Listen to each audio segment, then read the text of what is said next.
Well, welcome. My name is Ariel Wilkerson. I am honored to serve here at the YMCA of Metropolitan Detroit as the Association Director of Diversity, Inclusion, Equity, and Global Efforts.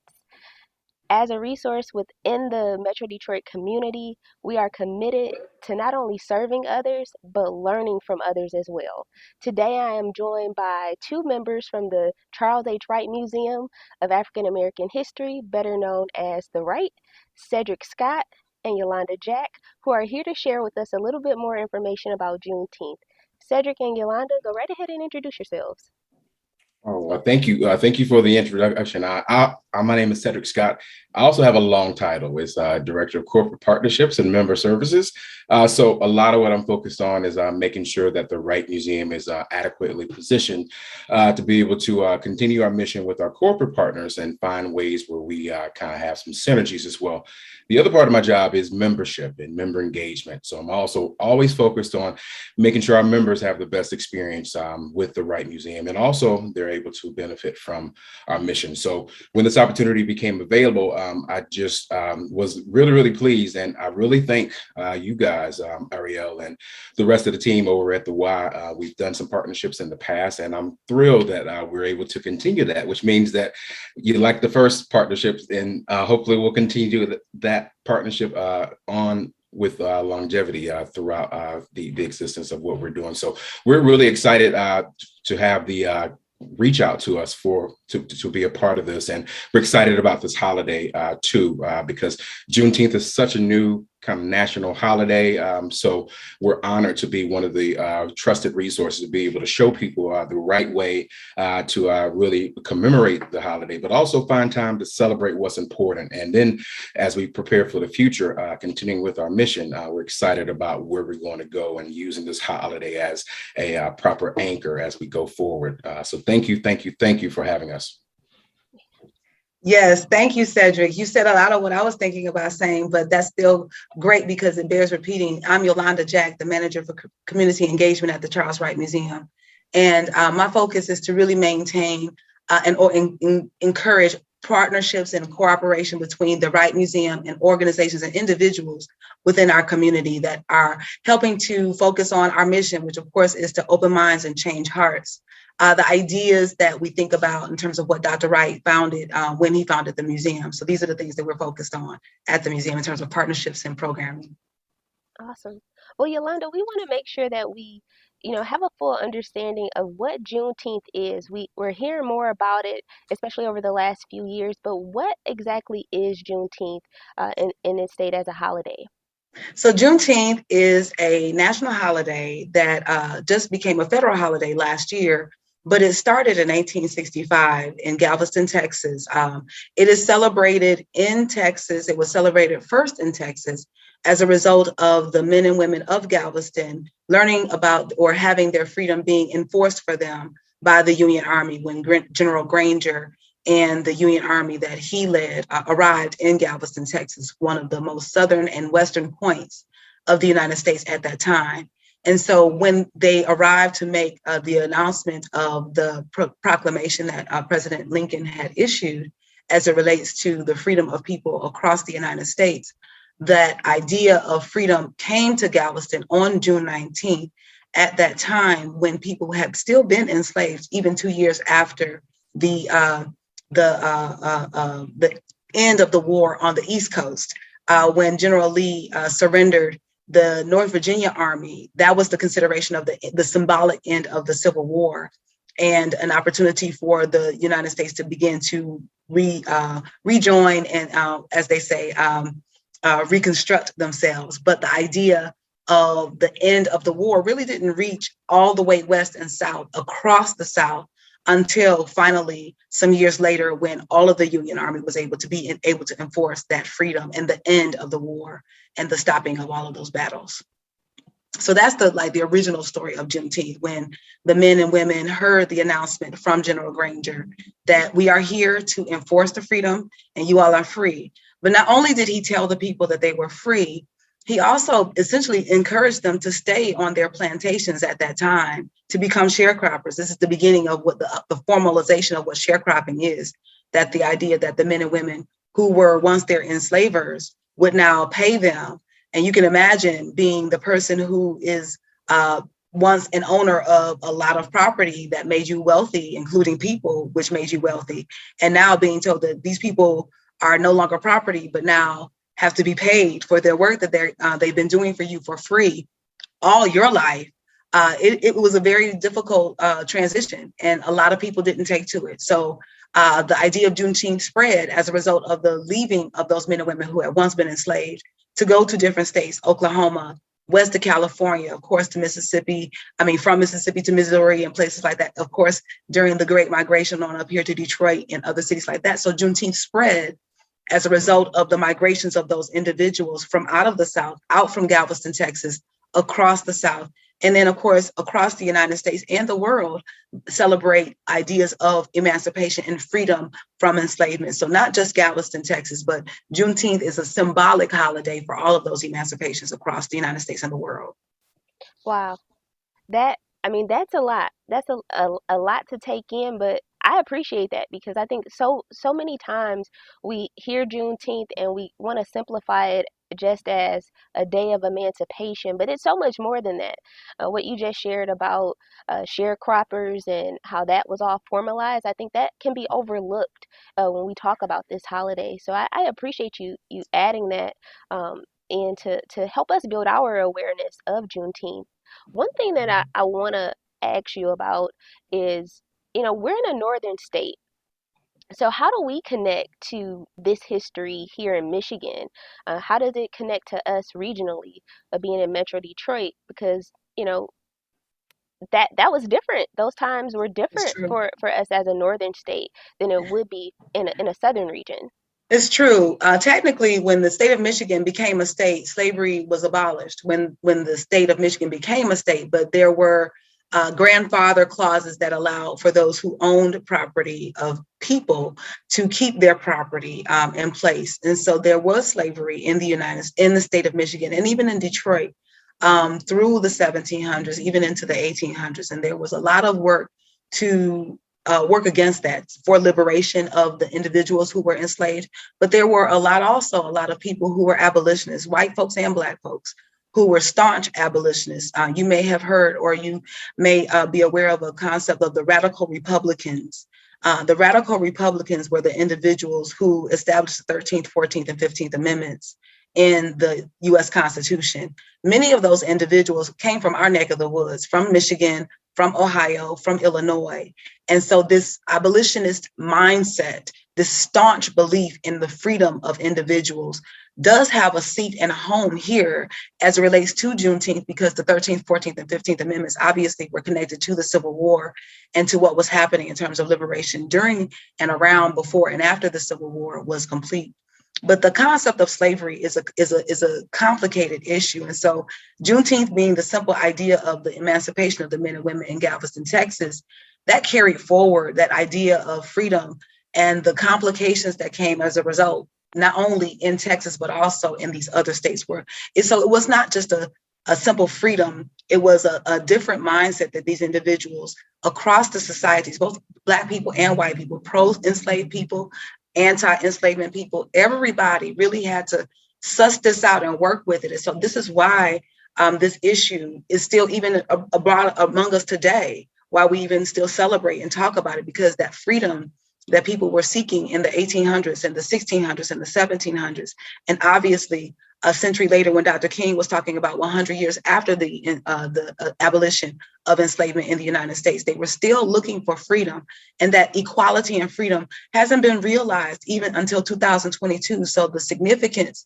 of the ideas of freedom and the ideas of liberation and equality, these have been carried forward, and they've come through to 2022 and across the nation, not just in the South versus the North, but across the nation. And now, obviously, across the world, these issues have come to the fore because people are understanding that this is an issue that is a societal issue, a humanity issue, not an American issue, not a Texas issue, not a Dallas or Galveston or Detroit or any particular narrow neighborhood, but this is a global consideration that we really need to really tackle and help our humanity understand how do we live in this world as people, as citizens. I'm glad you said that that this is a humanity issue, right? Here at the Y, we want to make sure that we always recognize our commonalities, and we're all human beings that deal with some of the same things on a daily basis. So if we can uplift that as much as possible, we love to, and see how everybody can be involved in, making sure that they take a stance, and that all people and everyone's rights are heard equally, uh, with Absolutely. equity.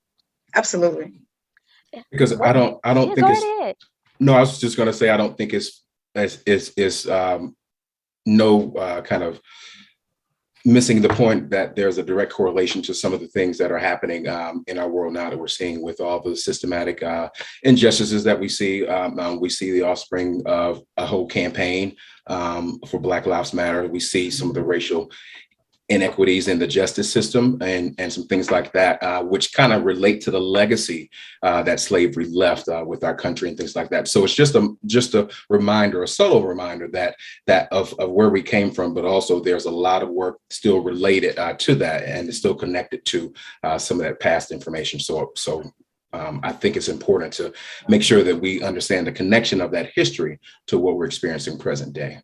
Absolutely. And to that point, Cedric, I love the fact that you speak to the celebration, that you speak to the seriousness of it, but there's also the fact that there's a celebratory aspect to it. The serious work that needs to be done and still needs to be done and hasn't been complete. Obviously, we're still talking about it, but there is an aspect of understanding that there were people who realized that they were no longer enslaved, and the eruption of jubilation that I'm certain had to bring across the community. I mean, wherever it was, whether it was Galveston, Texas, on that particular day of June in that particular year, or if it was 100 years prior when you realized you crossed over from Detroit into Canada, across that Detroit River, and made it onto Canaan land or Canada, and now you were free. The idea of freedom, the ideas of being your individual self and having agency and control of that's a powerful, powerful desire and dream that drove people in the face of walking hundreds or even thousands of miles in the midst of the dark winters, or across whatever obstacles, past whatever obstacles, on the Underground Railroad through Detroit, or even if they didn't come north, those people who left Texas and went south to Mexico, or left Louisiana and went to the Caribbean, or left the Caribbean to come to the United States. I mean, the idea of escaping enslavement or leaving the bondage of enslavement, that was the point. And the celebration of that is worthy and valid. There is a celebration now. We celebrate Independence Day every year. We don't think about the political ramifications that celebration might have had if we did not have a country to celebrate the independence of on July 4th from 1776. So I think that there's a very valid, important reasoning for celebration. But as it relates to people of African descent, the sobering realization that we're not really finished, we're not complete of the work that we've got to do. And it's not just Black people who've got to do the work. As you mentioned, Ariel, the reality is we are humans.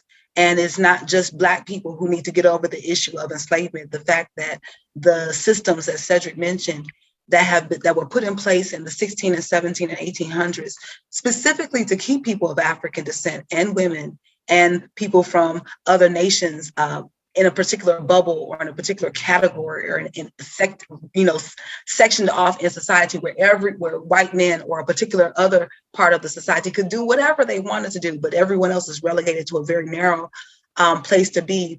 That realization had to fade away. And we're still looking at ways to eradicate the mindsets that would have put those things in place in the 1600s, 17, 1800s, and the 1900s. And so here that we're in the 21st century, we've got to move past that old thinking into some new mindsets. And I think we can. I think we are poised to have such a great generation of young people who Mhm. are coming together in a way that generations before us uh, didn't have that opportunity to cross different lines of thought, um, to make things happen in a greater way. So True. I'm very optimistic about that. But Yolanda, you mentioned Jubilee and celebration. And so we do look at Juneteenth as a time of celebration. I've heard recently that Black people are worried that Juneteenth will be commercialized. And so how do we celebrate Juneteenth upholding the integrity of the day and not fall into performative displays of support? How do we do that? Because I It's think that's a important. challenge, right? It is. It's a big challenge, and I think that we must be mature. We must be flexible, but we also must really consider what it is that we want, and share that the history and the legacy of the freedom that was established for those men and women of Galveston, Texas. That history is important. We should never forget it. So we should tell that story. We should remind our children, our elders, not only of what happened in Galveston, but what happened in Tulsa, Oklahoma, what happened in Rosewood, Florida. We need to tell these stories and be reminded of what happened, because these are the things that keep us aware and grounded in a way that we're really here and we really came over these issues and got over these obstacles. But these other obstacles are still yet in front of us or amongst us. And so the celebration of Juneteenth is valid and important, but we also got to keep moving towards the work of freedom. The Wright Museum, the YMCA, there are many organizations that help to open minds and change lives in different ways. The YMCA, I was a member of the YMCA as a young person. I participated in over my childhood and into my teen years. I have great memories of the bonds that I made, friendships that I established. Some of them are still intact from my childhood, and across ethnic borders, across the normal ideas of economic class and all of that kind of stuff. Everybody got a chance to play. If you were rich or if you were poor, if you were Black or if you're Indian, if you're from Asia. I mean, we had everybody in our groups. And we really did hang out and do stuff. And we moved our bodies, we exercised, we learned things in the midst of those different camps and activities. And that's what the Y does so well.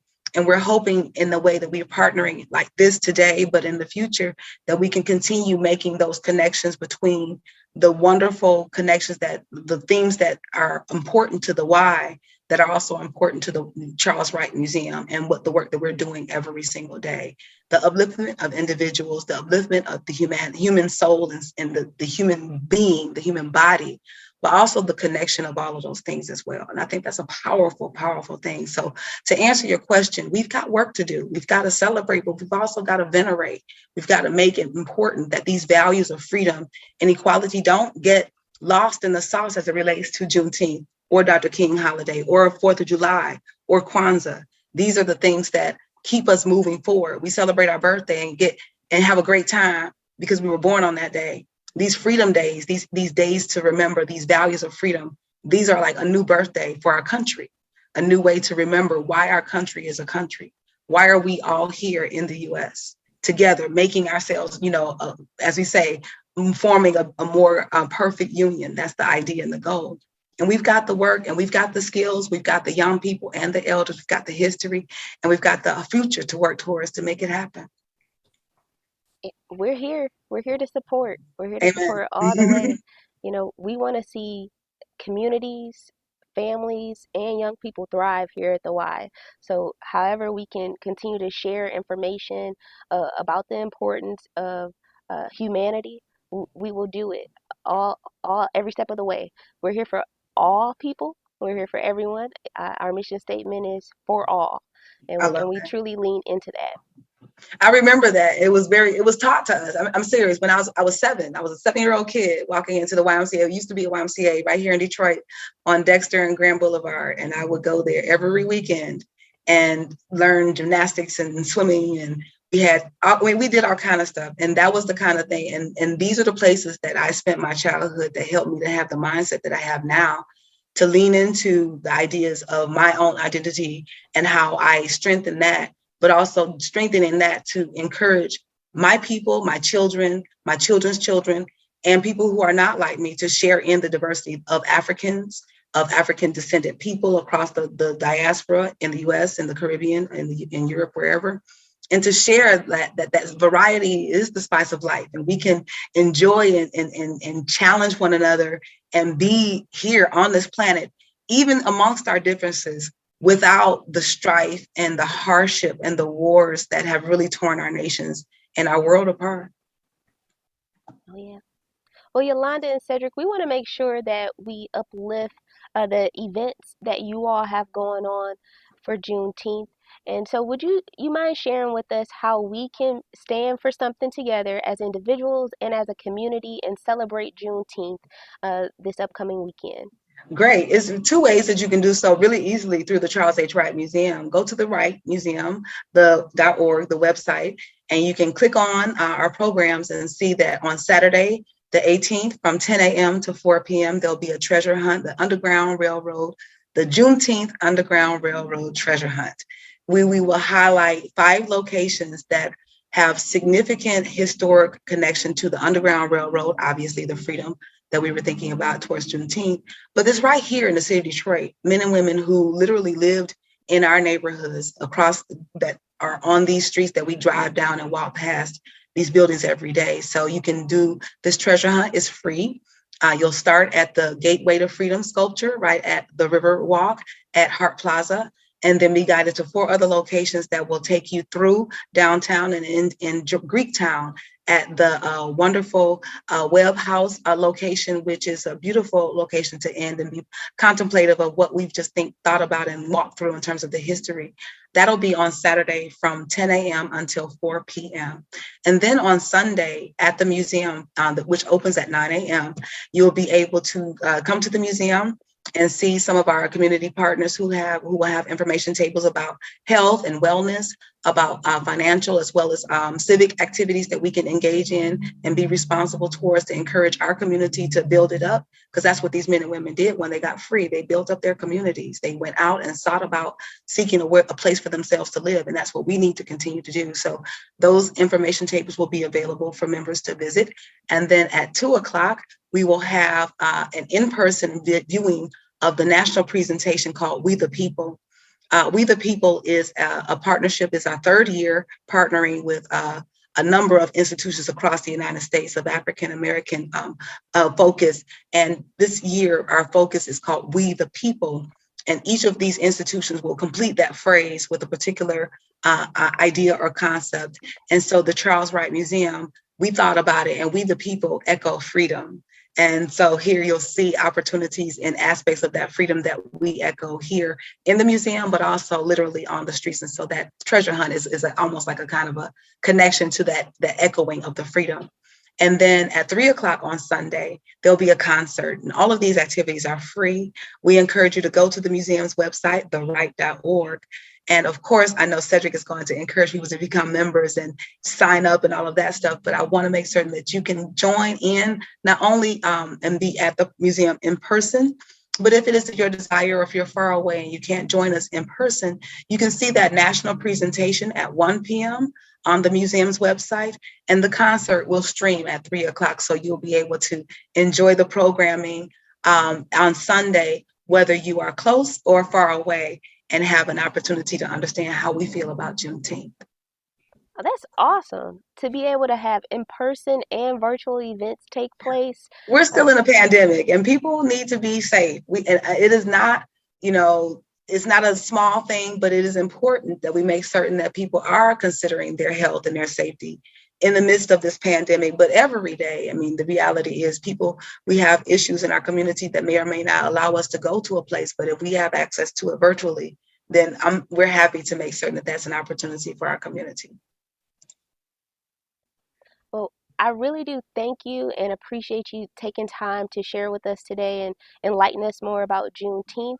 We hope to have some time at the events this weekend and celebrate with each of you and the team at the Right. We're cultivating diverse perspectives here at the YMCA, and we want to make sure that as we do so, we celebrate our commonalities and highlight humanity every step of the way. So I love it. thank you so much. Thank you so much. Thank Thank you. you. This has been great. Awesome.